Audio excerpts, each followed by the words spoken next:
ಸಿಕ್ಕಾಪಟ್ಟೆ ಮಳೆ ಬರ್ತಾ ಇದೆ, ಸಾಗಲಾಗಿದೆ ಮಳೆ, ತುಂಬ ಚೆನ್ನಾಗಿ ಅನಿಸ್ತಾ ಇದೆ. ಹಾಯ್ ಹಲೋ ನಮಸ್ಕಾರ, ವೆಲ್ಕಮ್ ಟು ಮಾರ್ಕೆಟ್ ಮೊಸರನ್ನ. ನಾನು ಮೋಟೋ ಬ್ಲಾಗರ್ ಅಲ್ಲ, ಮೋಟರ್ ಬೈಕಲ್ಲಿ ಇರ್ತೀನಿ. ನಾನು ನ್ಯೂಸ್ ರೀಡರ್ ಅಲ್ಲ, ಸುದ್ದಿಗಳ ಬಗ್ಗೆ ಒಂದಷ್ಟು ಮಾತಾಡ್ತಾ ಇರ್ತೀನಿ. ನೋಡಿ, ನಮ್ಮದು ಭಾರತ ದೇಶ. ನಾವು ಅಲೋಪತಿಯನ್ನು ನಂಬೋದಕ್ಕಿಂತ ಹೆಚ್ಚಾಗಿ ಆಯುರ್ವೇದಿಕ್ಕನ್ನು ನಂಬ್ತೀವಿ. ಅಥವಾ ಗಿಡಮೂಲಿಕೆಗಳಿಂದ ಏನಾದರೂ ಒಂದು ವಸ್ತುವನ್ನು ತಯಾರು ಮಾಡಿದ್ದಾರೆ ಅಥವಾ ಏನೋ ಒಂದು ಪ್ರಾಡಕ್ಟನ್ನು ರೆಡಿ ಮಾಡ್ಕೊಂಡು ಮಾರ್ತಾ ಇದ್ದಾರೆ ಅಂತಂದರೆ ಕಣ್ಣು ಮುಚ್ಕೊಂಡು ತಗೊಳ್ಳೋವಂಥ ಜನನೇ ಜಾಸ್ತಿ. ಇಂತಹ ಪ್ರಾಡಕ್ಟ್ಗಳನ್ನು ಟೆಸ್ಟ್ ಮಾಡುವಂಥ ಒಂದು ಲ್ಯಾಬು, ಈ ಲ್ಯಾಬಲ್ಲಿ ಹೇಳಿರೋವಂಥ ವಿಷಯ ಏನಪ್ಪ ಅಂತಂದರೆ, ಆ ಲ್ಯಾಬಿಗೆ ಟೆಸ್ಟಿಂಗಿಗೆ ಅಂತ ಬರುತ್ತಲ್ಲ, ಅದರಲ್ಲಿ 40% ಹೆಚ್ಚು ಕಮ್ಮಿ ಅರ್ಧಕ್ಕರ್ಧದಷ್ಟು ವಸ್ತುಗಳು ನಕಲಿ ವಸ್ತುಗಳು. ಹಿಂಗಾಗಿ ಸಿಕ್ಕಾಪಟ್ಟೆ ಸ್ಕ್ಯಾಮ್ ನಡೀತಾ ಇದೆ. ಈ ವಿಚಾರವಾಗಿ ನಮ್ಮ ಮೈಸೂರು ಮ್ಯಾಂಗೋ ಯೂಟ್ಯೂಬ್ ಚಾನಲ್, ನಿಮಗೆಲ್ಲ ಗೊತ್ತೇ ಇದೆ.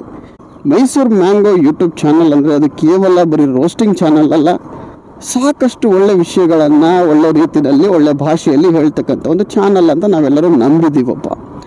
ಅಂತಹ ಮೈಸೂರು ಮ್ಯಾಂಗೋ ಅವರು ಒಂದು ವಿಷಯವನ್ನು ಪ್ರಸ್ತಾಪ ಮಾಡಿದ್ದಾರೆ, ಬಹಳ ಇಂಪಾರ್ಟೆಂಟ್.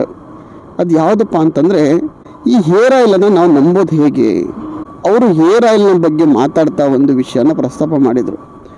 ಇವತ್ತು ಸಾಕಷ್ಟು ಗಿಡಮೂಲಿಕೆಗಳು ನಮ್ಮ ಕಾಡಲ್ಲಿಲ್ಲ, ಕಾಡಲ್ಲಿದ್ದರೂ ಕೂಡ ಅದನ್ನು ತಗೊಂಬರೋಕ್ಕೆ ಪರ್ಮಿಷನ್ಸ್ ಇಲ್ಲ.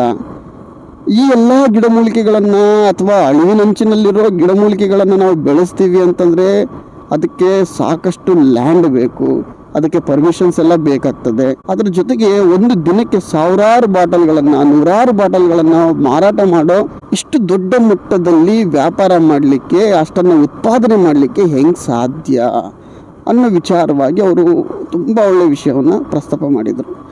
ಅದರೊಟ್ಟಿಗೆ ಇವತ್ತು ನಾವು ಪತಂಜಲಿಯ ಪ್ರಾಡಕ್ಟ್ಗಳನ್ನು ನೋಡ್ತಾ ಇದ್ದೀವಿ. ನಾವು ಒಂದು ಕಾಲದಲ್ಲಿ ಪತಂಜಲಿ ಪ್ರಾಡಕ್ಟ್ ಅಂದರೆ ಹೆಂಗಿತ್ತಪ್ಪ ಅಂತಂದರೆ, ಇದು ಭಾರತ ಸರ್ಕಾರವೇ ಮುದ್ರೆ ಒತ್ತಿ ಈ ಒಂದು ಪ್ರಾಡಕ್ಟನ್ನು ತಯಾರು ಮಾಡ್ತಾ ಇದ್ದಾರೆ, ಅಷ್ಟು ನಂಬಿಕೆ ಆ ಒಂದು ಪ್ರಾಡಕ್ಟ್ನ ಮೇಲಿತ್ತು ನಮಗೆ.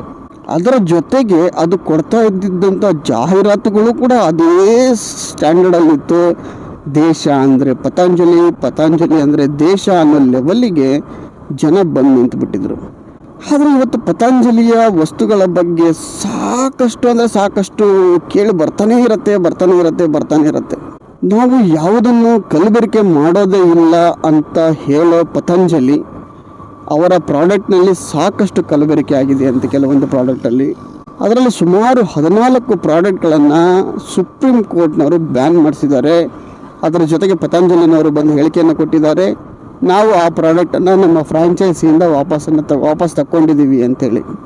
ಇದು ಪತಂಜಲಿ ಸ್ಟಾರ್ಟಿಂಗಲ್ಲಿ ಯಾವ ರೀತಿಯಲ್ಲಿ ನಂಬಿಕೆಯನ್ನು ಗಳಿಸ್ಕೊಂಡಿತ್ತೋ ಇವತ್ತು ಆ ರೀತಿಯಲ್ಲಿ ನಂಬಿಕೆಯನ್ನು ಗಳಿಸ್ಕೊಂಡಿಲ್ಲ. ಅಂದರೆ ಇವತ್ತು ನಾವು ಸೋಪಿಂದ ಹಿಡಿದು, ಕ್ರೀಮಿಂದ ಹಿಡಿದು, ಏರ್ ಆಯಿಲಿಂದ ಹಿಡಿದು, ಅದರ ಜೊತೆಗೆ ಫುಡ್ಡಿಂದ ಹಿಡಿದು ಪ್ರತಿಯೊಂದರಲ್ಲೂ ಕೂಡ ನಾವು ಆಯುರ್ವೇದಿಕನ್ನು ಹುಡುಕ್ತಾ ಇದ್ದೀವಿ.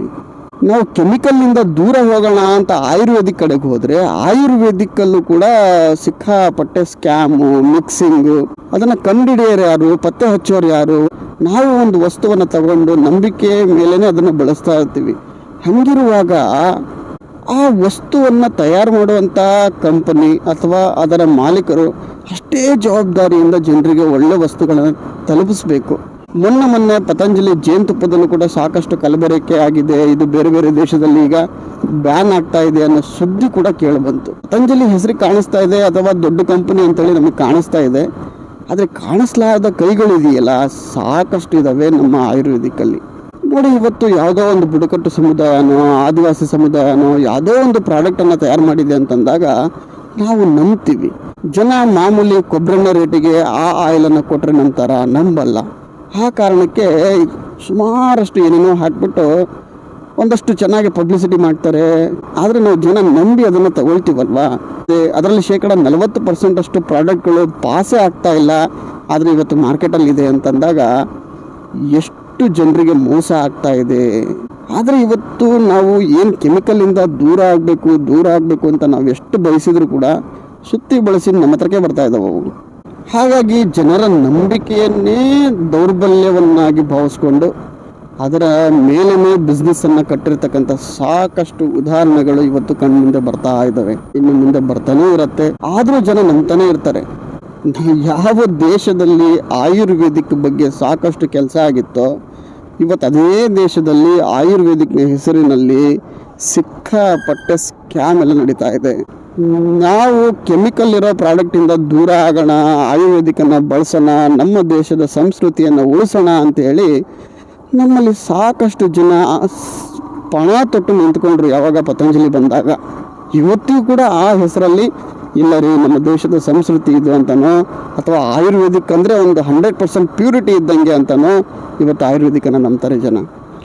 ಅದರ ಮೇಲೇ ಮೋಸ ಆಯಿತು ಅಂತಂದರೆ, ಅದ್ರ ಮೇಲೇ ಜನರನ್ನ ನಂಬಿಸಿ ದೇಶದ ಹೆಸರಲ್ಲೋ ಅಥವಾ ನಮ್ಮ ಪರಂಪರೆಯ ಹೆಸರಲ್ಲೋ ನಂಬಿಸಿ ಹಲವು ನಕಲಿ ಪ್ರಾಡಕ್ಟ್ಗಳನ್ನ ಮಾರ್ಕೆಟಿಗೆ ಬಿಟ್ಟು ಜನರ ಜೀವನ ಜೊತೆ ಆಟ ಆಡ್ತಾರೆ ಅಂತಂದರೆ ಹೆಂಗೆ? ನಾವು ದೇಶಕ್ಕೇನೋ ಸೇವೆ ಮಾಡ್ತಾ ಇದ್ದೀವಿ, ನಮಗೆ ಲಾಭದ ಉದ್ದೇಶ ಇಲ್ಲ ಅಂತ ಹೇಳ್ಕೊಂಡು ಬಂದಂಥ ಕಂಪನಿಗಳು ಈ ರೀತಿ ಮಾಡಿ ಸಾವಿರಾರು ಕೋಟಿ ಆಸ್ತಿಯನ್ನು ಮಾಡಿ ಸಾವಿರಾರು ಎಕರೆ ಜಮೀನನ್ನು ಇಡೀ ದೇಶದಾದ್ಯಂತ ಕೊಂಡುಕೊಂಡು ಕೋಟಿಗಟ್ಟಲೆ ಆಸ್ತಿ ಮಾಡ್ಕೊಂಡು ಸುಖವಾಗಿದ್ದಾರೆ ಅಂತಂದಾಗ ದೇಶ ಸೇವೆ ಅಂತ ಯಾವ ರೀತಿಯಲ್ಲಿ ಅದನ್ನು ಕರೀಲಿಕ್ಕೆ ಸಾಧ್ಯ? ಯೋಚನೆ ಮಾಡಬೇಕಾದಂಥ ವಿಷಯ. ಎಲ್ಲರೂ ಸ್ವಲ್ಪ ಎಚ್ಚರಿಕೆಯಿಂದ ನಾವು ವಸ್ತುಗಳನ್ನು ಬಳಸಬೇಕಾಗಿದೆ. ಯಾವುದೋ ಒಂದು ನಂಬಿಕೆಯ ಆಧಾರದ ಮೇಲೆ ಇವನ್ನೆಲ್ಲ ಬಳಸ್ಕೊಂಡು ನಾವು ಮೂರ್ಖರಾಗೋದಕ್ಕಿಂತ ಅದರಲ್ಲಿ ಏನಿದೆ ಅಂತ ತಿಳ್ಕೊಂಡು ಬಳಸೋದು ಬಹಳ ಮುಖ್ಯ. ಸಿಕ್ಕಾಪಟ್ಟೆ ಮಳೆ ಬರ್ತಾ ಇದೆ, ಸಾಗದಾಗಿದೆ ಮಳೆ, ತುಂಬ ಚೆನ್ನಾಗಿ ಅನ್ನಿಸ್ತಾ ಇದೆ. ಮತ್ತೆ ಇಂಥದ್ದೇ ಮಳೆಯಲ್ಲಿ ಸಿಗ್ತಾ ಇರೋಣ. ಅಲ್ಲಿವರೆಗೂ ಟಾಟಾ, ಬಾಯ್ ಬಾಯ್, ಸೀ ಯು, ನಮಸ್ಕಾರ ಕರ್ನಾಟಕ.